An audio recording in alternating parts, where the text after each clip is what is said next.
Hi, I'm Sachs, and welcome back to a little series I made on the very basic process of producing a song. This episode, I'm getting into recording.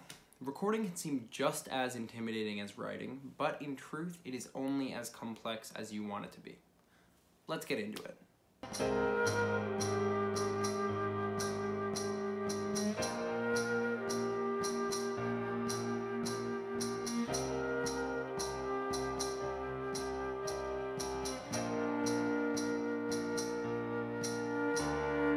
So, you've written a song. Maybe you can do everything in it, play all the instruments and sing, or maybe you have friends lined up. Many, even most people, especially when they are just starting, only perform their songs live and don't even worry about recording. However, there are some advantages to it, like being able to play or sing multiple parts. Now, if you do want to record, there are some things that you're going to need. Now, unlike writing, there isn't really an analog recording option. For me, computer software is the way to go. There are many options for software, some free, some very expensive. Like I said last episode, people do this as a profession, so there are plenty of types of professional software out there that cost north of $500. One very simple beginner-level software is called Audacity. Like MuseScore, it is open source. However, I'm going to be using a different, free, but non-open source software called Cakewalk by BandLab. It's a little bit more powerful than Audacity, but still free and relatively simple to use. Another important thing that you'll definitely need is a microphone. Again, you can get very expensive professional recording microphones, and on the other side of the spectrum, some laptops even have microphones built in. Which microphone you get really depends on what you're going to use it for. If it's just for light home recording, I would recommend a USB microphone that can plug right into your computer. Different microphones are also better for different instruments versus vocals. I wanted the option to use my microphone for live performing as well, so I spent a little bit more and got a standard versatile microphone with a USB adapter.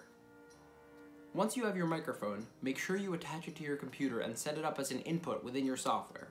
This varies between computer programs, but generally involves just going to a preferences panel and selecting the microphone.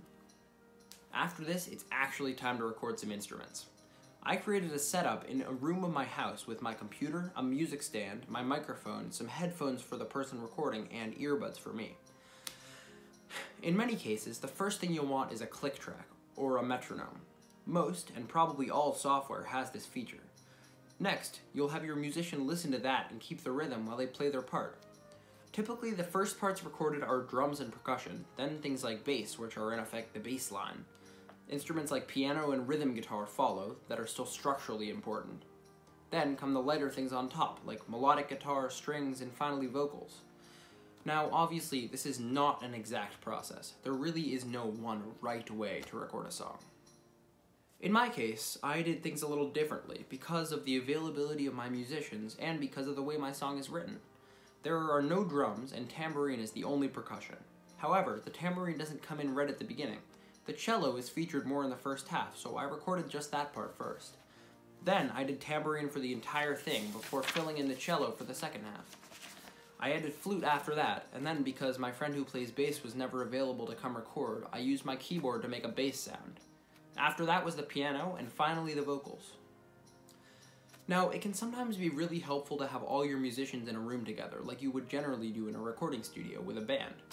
If this can be arranged, people will sometimes record the entire song with all the instruments as a bass line and then go over again for each part listening to the original take. Remove the original and you're left with a track of each instrument to edit. My recording process took place over about 2 weeks and it still worked fine. After that, it was really time to edit. I'll go through it in the next episode, so head on over. Thanks for watching and I'll see you later. Rain on the sidewalk.